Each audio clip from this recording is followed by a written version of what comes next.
Hello everyone, welcome to Small Turbo Channel. Advance Merry Christmas po pala sa mga audience ng Small Turbo Channel. So ngayon, mag-advance study tayo para sa quarter 2. So in module 1 of Science 7, the topic is all about the compound microscope. So yan ang compound microscope nating pag-usapan sa video na ito. Okay. So, before we proceed to our self-learning home task, so, hindi na tayo gumagamit ng module. Instead, gumagamit tayo ng self-learning home task. So, dito, mas diretso ang ating discussion, tsaka exercises, then assessment, then reinforcement, suggested activities. So, bago natin ito talakayin,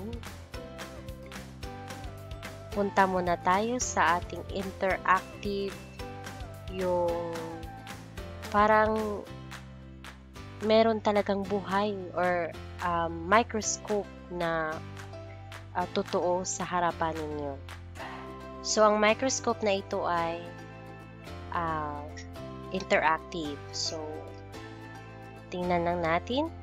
So, this is the very latest na siguro na microscope. Pero ang basic lang ang ipapakita ko sa inyo.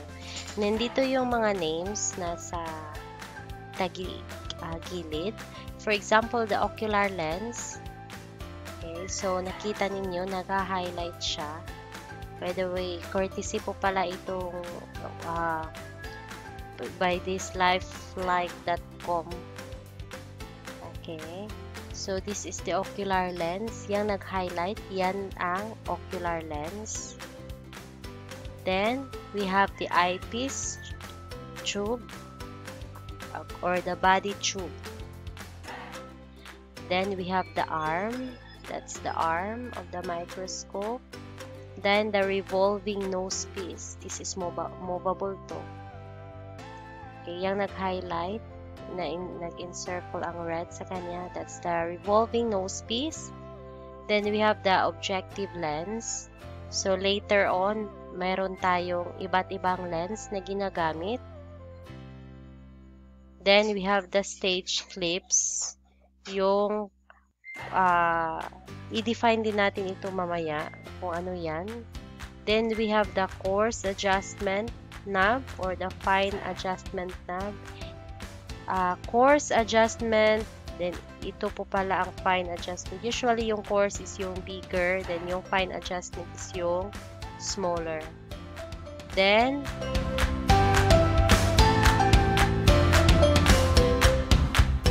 okay, so yan lang ang basic base dito sa interactive microscope na makikita natin. Yan lang ang basic.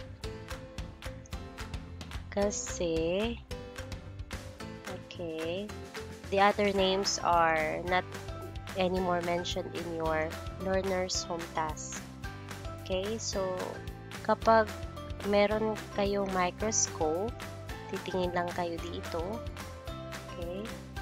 Sa school kasi, meron talagang microscope. Bawat isa sa inyo ay makapag-perform or makapag-operate noon. Pero kasi, naka-modular kayo, kaya hanggang dito lang kayo. Okay, so, ito ay very helpful sa kung gusto niyo tingnan, for example, yung cell ng onion, makikita ninyo. Kukuha lang kayo ng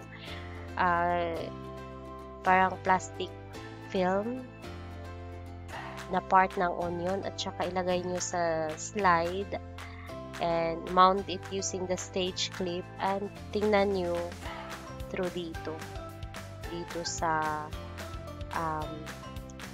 eyepiece. Okay, so much for this. Let's proceed to our home task.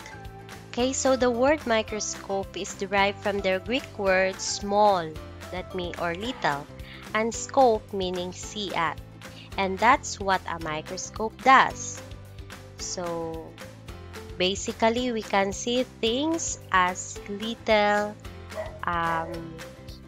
very little things. You can see it, you cannot see with your bare eyes.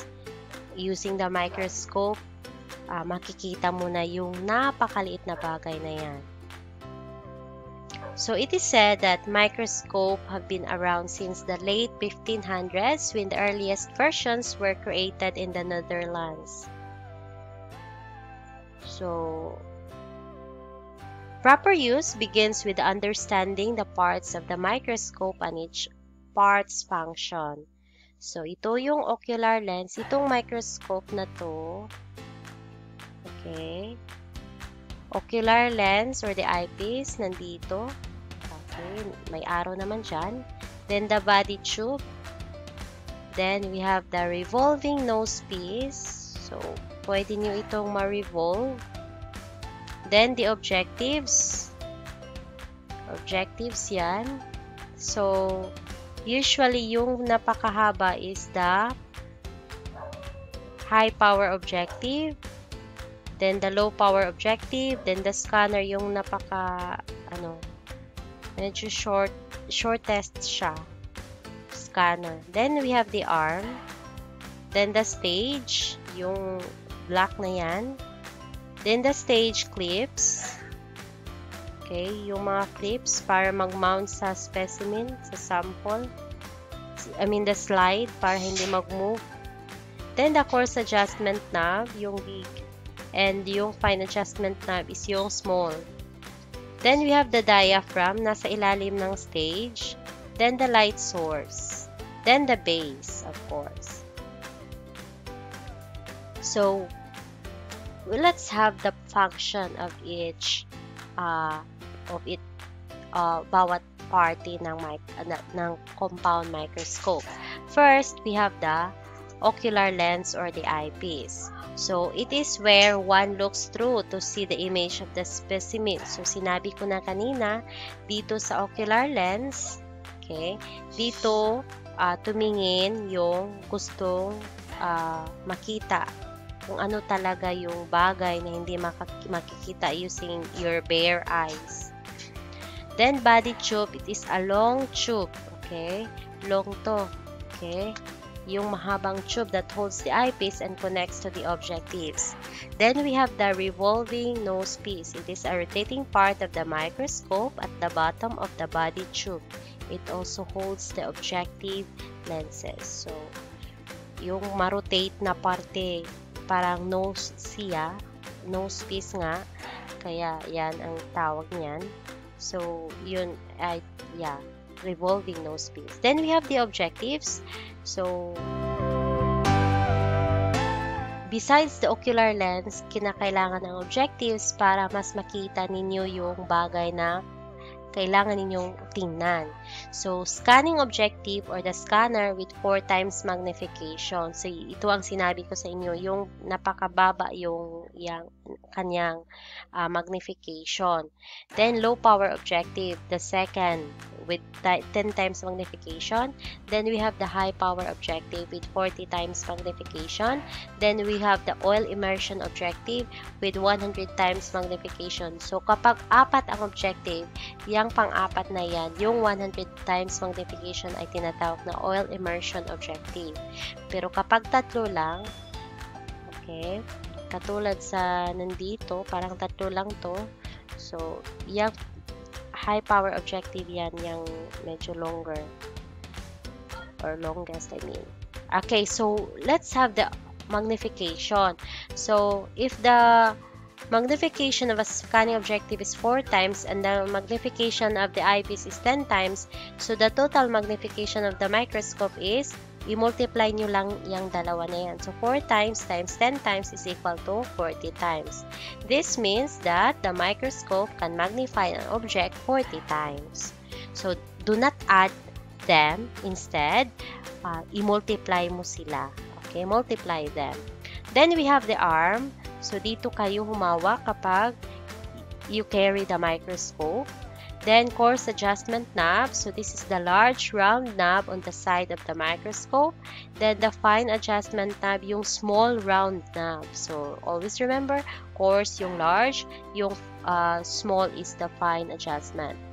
Then the stage, it is a large flat area under the objective. So it is where you place the sample na gusto ninyong i-examine. Then the stage clips, this holds the slide in place.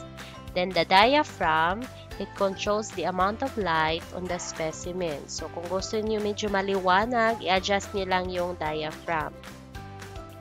Then the light source or the mirror.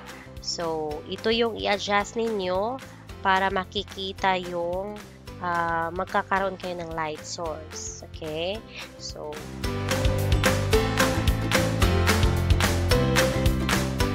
para makita talaga yung specimen na i-observe ninyo, kailangan ninyo i-move tong mirror sa light source. Then, the base, it supports the microscope. So, kapag i-carry ninyo yung microscope, yung isang kamay ninyo ay nasa arm, or specifically, your right arm should be in the arm. Then your left arm, or no, not left arm, left hand should be in the base. Again, your right hand should be holding the arm and your left hand should be supporting the base. Okay?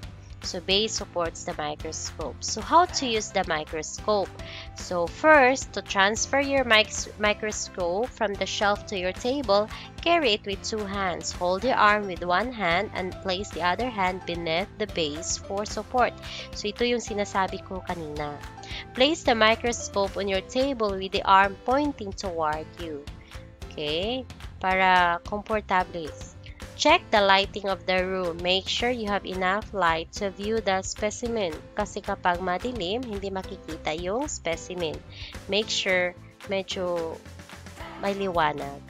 Then raise the body tube by turning the coarse adjustment knob. So, besides, yung coarse adjustment knob is kapag rotate mo yung coarse adjustment knob, ang mag-move is ang body tube. Ma-raise siya up and down. Then turn the revolving nose piece. Set the objective lens to the lowest power.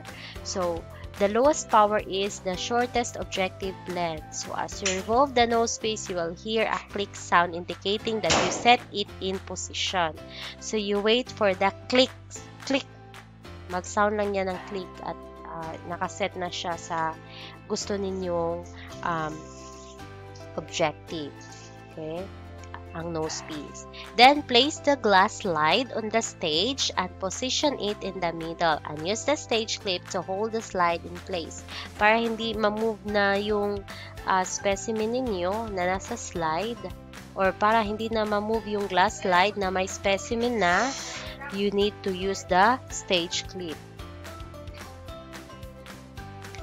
Then, you turn the coarse adjustment knob carefully to lower the body tube as near as it will go without touching the glass slide. You need to look at the stage side to side.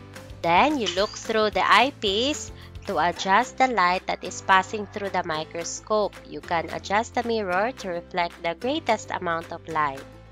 Then slowly turn the coarse adjustment knob to move the objective lens up.